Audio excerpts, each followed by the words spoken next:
I never intended to step into his house that day. What started as a simple act of neighbourly concern quickly escalated into an encounter that would alter everything. My husband had left early that morning for a business trip, leaving me to face another solitary day, moving through household tasks and aimlessly scrolling on social media, searching for something to fill the emptiness left by his absence. Around noon, a strange sound pierced the stillness. At first, I thought it was just the plumbing acting up, but as the noise persisted, an unrelenting rush of water, my stomach tightened with unease. My neighbour, Mr. Bennet, had lived next door for years. A gentle, silver-haired man in his 60s, who had endured the loneliness of widowhood for some time now. We exchanged casual greetings, but I never considered us close. Still, the thought crossed my mind, what if something had happened to him? Maybe he had fallen, or worse, was unconscious. When I noticed his front door slightly ajar, a surge of concern pushed me forward. Stepping onto his porch, I knocked softly and called out, "Mr. Bennet, are you okay?" Silence hung heavily in the air, thick and uncomfortable. My heart raced as I feared the worst. My hand hovered over the door, but doubt held me back. I knew this was an invasion, crossing a boundary, but the relentless sound of rushing water seemed to plead for action. I stepped inside, the faint scent of aftershave greeting me. The living room was pristine, and an uneasy calm settled around me as I moved toward the bathroom, where the noise seemed to be coming from. The door was slightly open, revealing a mist of steam escaping into the hallway. "Mr. Bennet?" I called out again, this time louder. Then I saw him, his back to me under the shower, water cascading over his broad shoulders, sparkling like beads of polished stone. The mist-covered mirror provided a fleeting glimpse, but it was enough to make my heart race and my cheeks flush with embarrassment. Before I could step back, he turned slightly, his eyes widening in surprise. But there was no anger in his gaze, just a calmness that felt strangely warm. "I'm so sorry," I stammered, my face burning as I quickly averted my gaze. "I heard the water and thought something was wrong." He chuckled softly, a smooth, inviting sound that eased my panic. "No harm done," he said. "Should have locked the door, but you were just being kind." His response disarmed me. Most people would have been furious, but he seemed almost amused by the situation. "I'll leave," I muttered, embarrassed, taking a step back, but he spoke again, his voice gentle. "Wait. Thank you for checking on me. It's nice to know someone cares." His words lingered in the air long after I left, an echo in my mind that began to evolve into something deeper. I told myself it was just a brief moment, innocent, yet deep down I knew something had changed. Days passed, but I couldn't shake thoughts of Mr. Bennet. Curiosity and unease mixed within me, and I avoided crossing paths with him, embarrassed by our previous encounter. But my mind kept drifting to his calm demeanour and the brief glimpse of vulnerability in his eyes. The way he stood in the steam and water, wrapped in quiet dignity. Then, one afternoon as I was trimming the bushes in my backyard, his voice startled me. "Looks like you've got a green thumb," he said, leaning casually against the fence that separated our yards. My instinct was to retreat, but his warm tone disarmed me. "It's more of a battle than a skill," I replied, forcing a light laugh as I continued my work. "You're doing better than I would," he said, a hint of nostalgia in his voice. "My wife was the one with the talent for these things. I've let most of her plants wither." His admission hung in the air, pulling at my heart. "I could help if you want," I said impulsively before realizing I had spoken too soon. And so began our routine. Days blurred into weeks, each filled with laughter and stories shared beneath the sun. I worked in his neglected garden, and he told me tales of his late wife, his years as a teacher, and dreams of adventures that would never be realized. Then there were those fleeting touches, brushing fingers as we exchanged a tool or admired a plant. Each contact felt electric, sending a ripple of awareness through me. One afternoon, as we stood together admiring our work in the garden, he handed me a glass of lemonade. Our fingers brushed again, and I felt a surge of something deeper than mere friendship, a connection I could no longer ignore. "You've done wonders for this place," he said softly, his gaze locking with mine. "It's like I've been awakened." There's still life to enjoy, I replied, my voice barely above a whisper.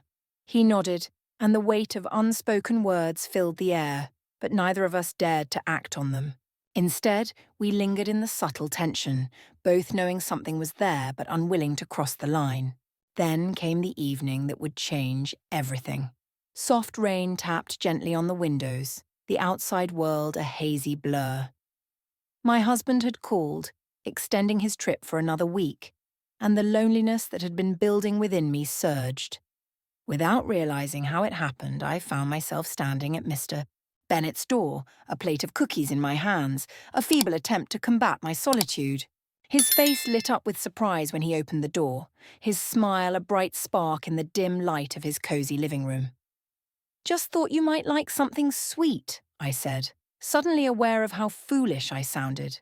He welcomed me in, and as we talked, the rain outside faded into the background, creating a sense of intimacy between us. I set my glass of lemonade down, and in that moment our hands brushed once more. This time it lingered, electrifying the air around us. "Are you uncomfortable?" he asked, concern mixed with the growing tension. "I'm not uncomfortable," I whispered, my heart pounding, aware of the unspoken understanding between us. Everything around us faded, and without thinking, I leaned in. When our lips met, it was like a fire ignited inside me, soft and cautious at first, then deepening, fueled by weeks of unspoken desire. Time seemed to stop. All that mattered was the feeling of his hands on my skin and the intense aliveness that rushed through me. Guilt and longing battled in my mind, each stealing my breath while the rain continued its soothing patter against the windows. When it ended, we sat in silence, the enormity of what had just happened hanging between us. He held my hand, his thumb brushing over my knuckles in a gesture so tender it made my heart race with both longing and fear. "I never wanted to complicate your life," he said softly, the sincerity in his voice sending a shiver down my spine. Tears welled in my eyes as my heart wrestled with the reality of it all. The weight of our actions loomed over us, but a part of me felt liberated for the first time, freed from some unnamed cage. When I finally stepped out into the rain, my heart pounded in my chest, each step a reminder of the whirlwind I had just unleashed. What had I done? More importantly, why did I want to do it again? The following days were a blur of confusion, guilt, and longing. I would glance at my husband as he went about his daily routine, each look feeling like a betrayal etched into my conscience. The weight of what had transpired hung heavily on my shoulders. Mr. Bennet and I tried to honour our unspoken pact to forget, to move on, but the tension between us never truly faded. Every accidental meeting felt like reopening a wound, an unhealed scar. One evening my husband asked, his face full of concern, "Why have you been so distant lately?" Caught off guard, I almost confessed everything, but the fear of losing him sealed my lips. I claimed I was just tired, that life had been stressful, and he accepted my excuse without question. But the weight of the lie crushed my spirit. As the weeks passed, Mr. Bennet began to pull away. Our meetings grew fewer, and the fence that once felt like a bridge between us now seemed like a chasm, filled with everything left unsaid. The silence was agonizing, and as months went by, it became harder to ignore the memory of that night, the undeniable connection we shared. One evening, he stood at the fence, his eyes searching mine as though they held the answers to unasked questions. "I've been thinking about us," he said quietly. "I don't want to hurt you or your life." His words pierced the heavy silence, and though my heart longed for his presence, I knew I had to speak the truth. "I'm the one who let this happen," I replied, my voice faltering. "We both carry the weight."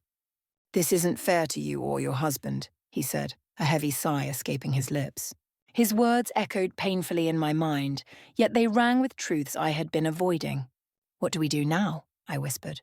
"We move on," he said, taking my hand gently. "We act like it never happened. It's for the best." But erasing what we felt proved impossible.